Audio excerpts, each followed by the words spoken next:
Morning.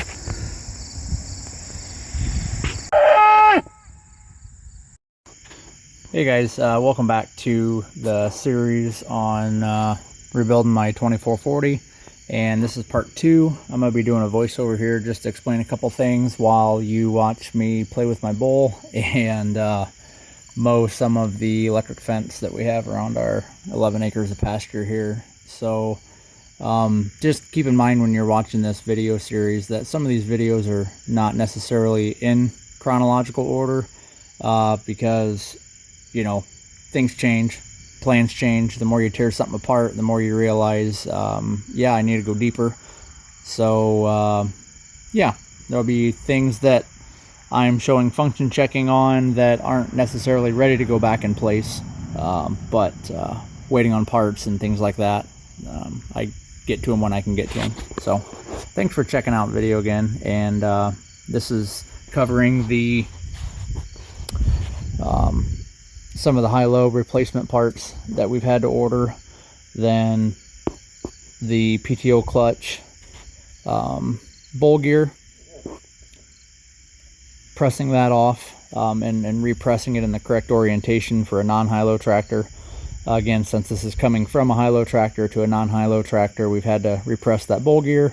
And then finally, function check on the transmission after I get it all put back together. You got to take some stuff apart in order to change that driven transmission gear.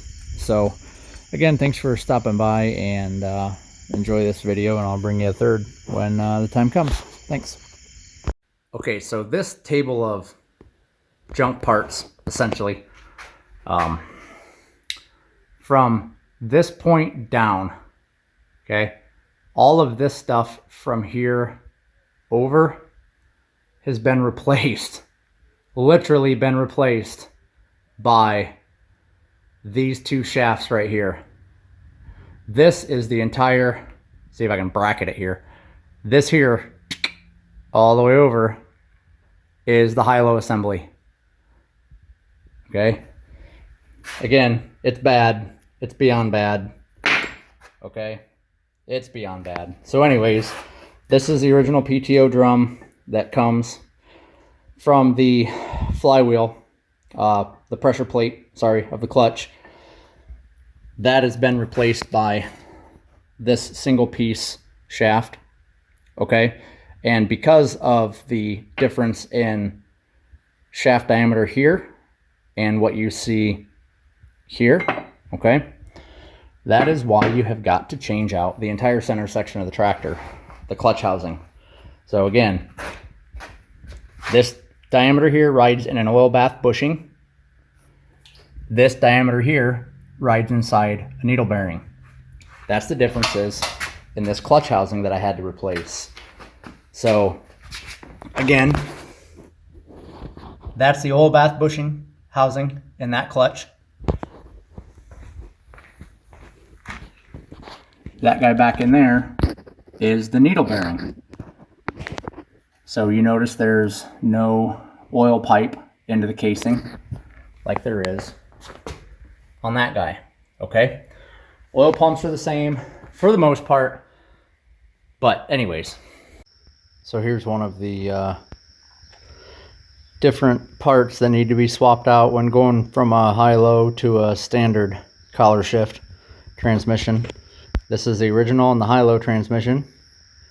This is a replacement part for a standard collar shift. There's also a different bearing and a different clip. As you can see the difference. This has much more shaft engagement. There's a bigger bearing here as well. I'll put those part numbers in here so you guys can see those. So this is the new driven gear that has to be replaced, that has a longer snout here. The nose, the face of this gear is like an extra 3/8 of an inch proud this way, so you get more shaft engagement with the transmission shaft. And so that looks good, and I'm sitting here looking and I'm saying, okay, this here is the PTO gear. So I'm looking at it, and you can see the face of this and how she's shiny from wear. Okay, and there's oiling grooves here, and that should ride right up against the inner race of this bearing. The engagement depth of the splines, that all looks good. Okay, you can see there is, you can see those ramped almost 45-degree angle. They almost look like machine marks. Those are actually what I would call witness marks or wear marks from the previous engagement in the tractor it came out of. See? So that's where you get your 45-degree angle witness mark on this guy. Sorry, that was my finger. Okay. The face of that is going to be right here. And like 100 thou back, my PTO drive gear is going to be like right in here. I'm going to have almost no teeth engagement to the driven gear that's right here on the PTO clutch. So this is a pressable bowl gear. You can, there's a big snap ring right here. Take this snap ring off. You can heat this bowl gear up and press it off this hub. So I got to looking, and one side's dished. So one side's concave. See that? One side's convex. So depending on how you install this gear, it will offset those teeth one way or the other. Start reading this old boy. And wouldn't you know, independent PTO talks about all kinds of stuff. Now look, heat your driven gear in hot oil to 360 degrees before pressing the gear on the clutch drum. Install the gear with the gear offset toward the small end or the rear of the drum on units without high-low, or toward the large end, the forward part of the drum, on units with high-low. So the offset on this gear, i.e. concave, right? Concave. The offset itself is offset to the front of the hub. So that's really interesting to know, because install gear with the gear offset toward the small end, the rear of the drum, on units without high-low. So that would take the gear teeth and offset them further back this way. Okay, and that will give us our tooth engagement that we require with the PTO drive gear. It's late. That's going to set me back a bit. So I've already got the PTO clutch together. That's just a snap ring here right in front of this thrust washer, but it can actually pull out. And yeah, so I've got to take this apart, take this gear, press it off, flip it around, press it back on, so the offset goes to the back, so we can get our good gear engagement. Man, I'm glad I caught that, because that'd have been gnarly. I'd have been pissed. Alright, so we're back to having the PTO clutch assembly out. So this is the snap ring that goes in this groove to lock the bowl gear onto the PTO clutch hub. So snap rings off. This is the shaft that is driven by the PTO clutch to go and interface with the actual PTO shaft that runs into the back of the tractor. So that has a thrust washer and circlip on it. So those are off. So now I'm going to fit this in the shop press. Just got a cheap shop press here. We'll get it fit in there and get it pressed out. Okay, so what we've got some blocks set up. We're going to be supporting the bowl gear and pressing the hub down through the bowl gear it is keyed. There is a woodruff key to keep the assembly from rotating. I doubt I'll be able to move it without applying heat, but we're gonna find out. So, using my trusty jack handle pumper upper, because the original one never stays with this thing, I need to chain it to it. It would probably still walk off.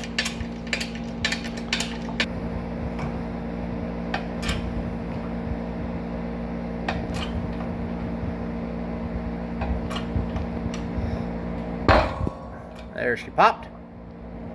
She might come out pretty easy.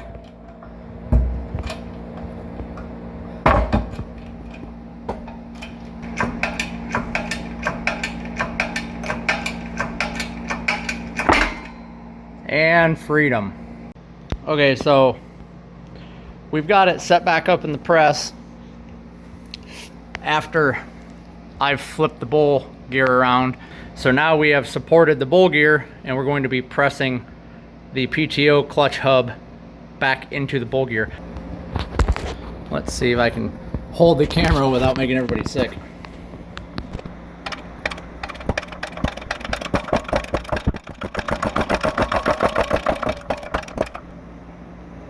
All right, she's seated. Okay. Boy, that was a lot less effort than I had anticipated was going to go into this. Okay, there it is.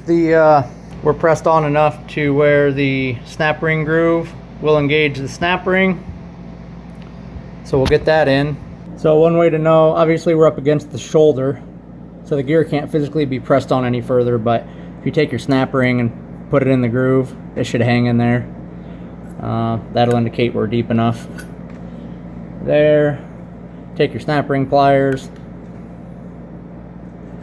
Get it started in the detent. Get it laid down on there. One-handed.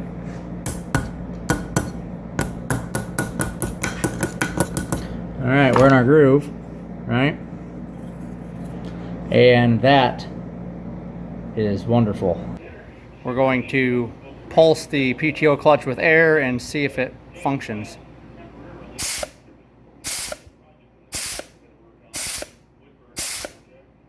So it looks like she functions.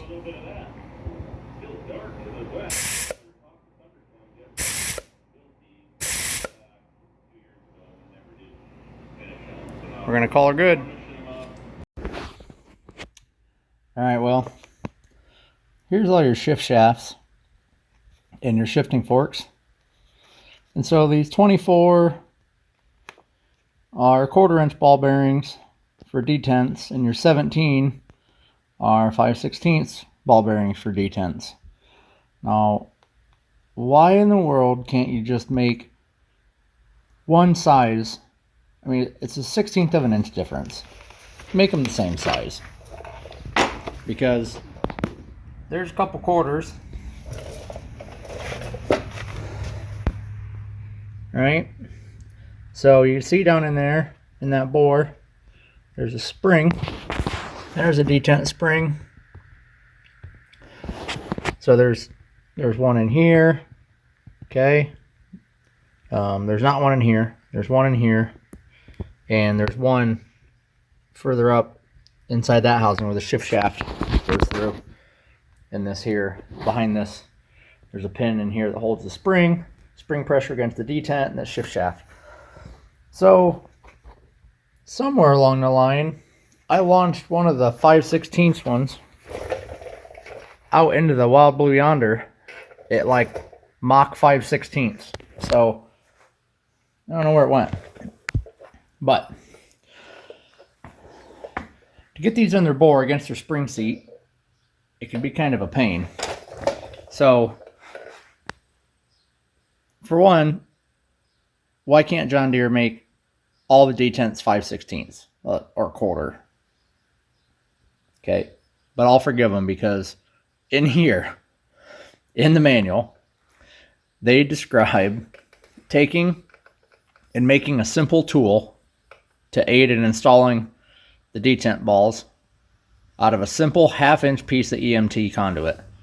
Okay, I had a bunch laying around because so you take it, you put it in a vise, you smack it with a chisel, and you make a little ramp. Okay, you're in your bore. You push your ball bearing into the detent hole, and then you shove this in, and then you rotate this shaft. Okay, once you rotate the shaft, it locks your detent ball into the bore, and then you can take your shift shaft and essentially push this piece of conduit out, so you can see your detents here on your shaft. So once you have this guy in holding your bearing, then you take this guy and push him out with him, and that keeps your ball bearing from launching Mach 5/16 out the shop into the yard, wherever it went. We're right here. We've got these shift shafts put back in. Detents are in. Your parking safety pin here is in. So we've got these shifting forks that are installed. I've had to take this input shaft out down here in order to pull the bearing cover. This is a bearing retainer plate, to take that out in order to change this gear here, which is the other change that I just showed you. So we're getting ready to put it back together. These are the other two shift shafts in here. There's a locking pin that goes all the way to the other side, and there's a couple bores. There's a ball bearing that goes in there for a detent. There's two that go through here, one in the back. There's all kinds of fun and games going on. There's the detent schematic. So getting her back together. All right, so this is a manual for the shifting pattern, right? For your power flow. Park, high, low, reverse, 1 and 5, 2 and 6, 3 and 7, 4 and 8. Okay, here's your shift shafts. Okay, now if you ever tear a transmission apart, like, don't ever put it back together without testing it.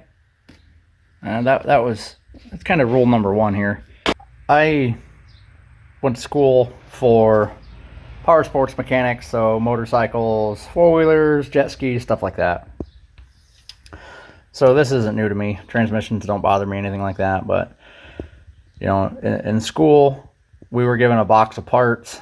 It was an entire engine transmission assembly, but it was pieced out. Every spring, every washer, every thrust washer, thrust bearing, needle roller, everything was in pieces, and we had to assemble the entire engine and in the transmission and get the thing running, all with a manual, and we did not tear it apart. So this kind of thing doesn't bother me. But the biggest takeaway from this, make sure before you put it all back together, especially when you make this case back up, because if you have to split it here, your gasket, your oil, your everything. So we're gonna make sure all this works before we get it going.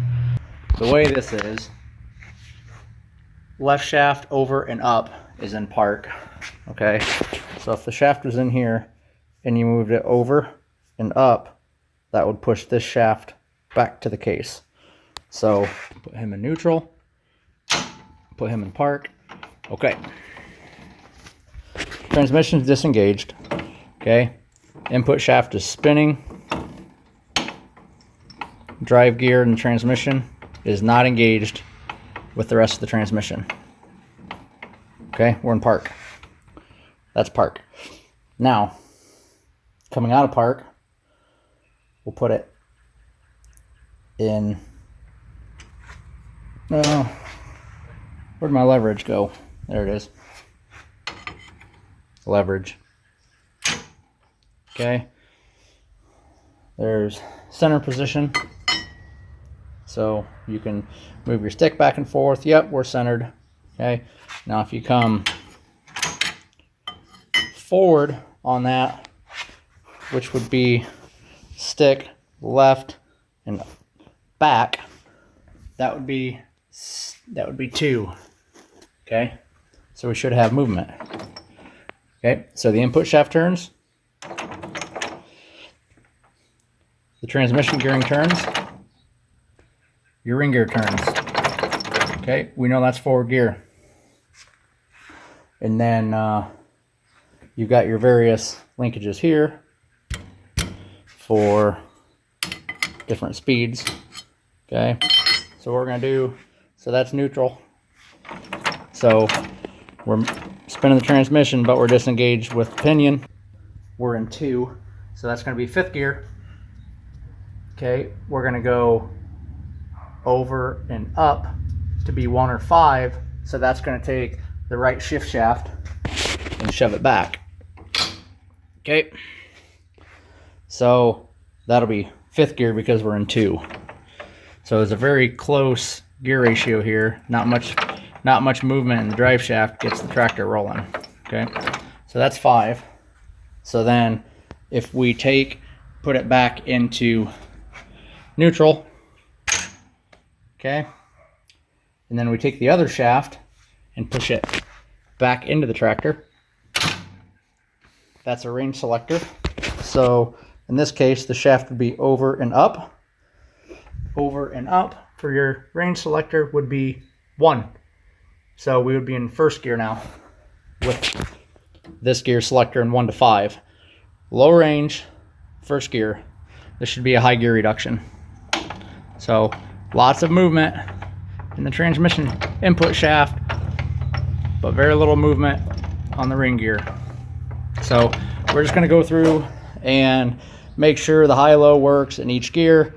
Make sure we're all good before we go, because once it's back together, I'm not splitting this thing again. I would, actually. That's just a threat, but you hear me? Okay, we function checked the transmission. One thing I noticed, which is kind of weird, was that in order to place the transmission into park, you have to have it in gear. So, which makes sense now, but now that I read the manual, that's the way it's supposed to be. But usually there's like a park pawl that will shift in and lock transmission gears or something together. But again, I'm remembering things on motorcycles and four-wheelers and that kind of thing. So this guy is the old housing,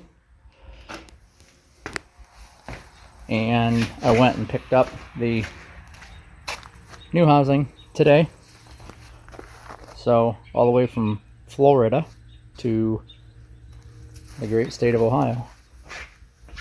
So little by little, we're getting her back together.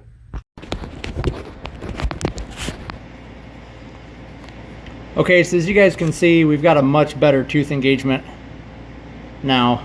Boy, them things are dirty. I'm gonna clean them up. We got a much better tooth engagement now between these two. The PTO drive and the PTO driven bowl gear on the clutch. Because otherwise, this gear would have been offset way out here, and we don't want that. So now this looks much better to what we want to see. I think prep this surface, get our gaskets on, get our sealing rings on here where the oil tubes go through the mating, and man, we're gonna be about ready to bolt this tractor up.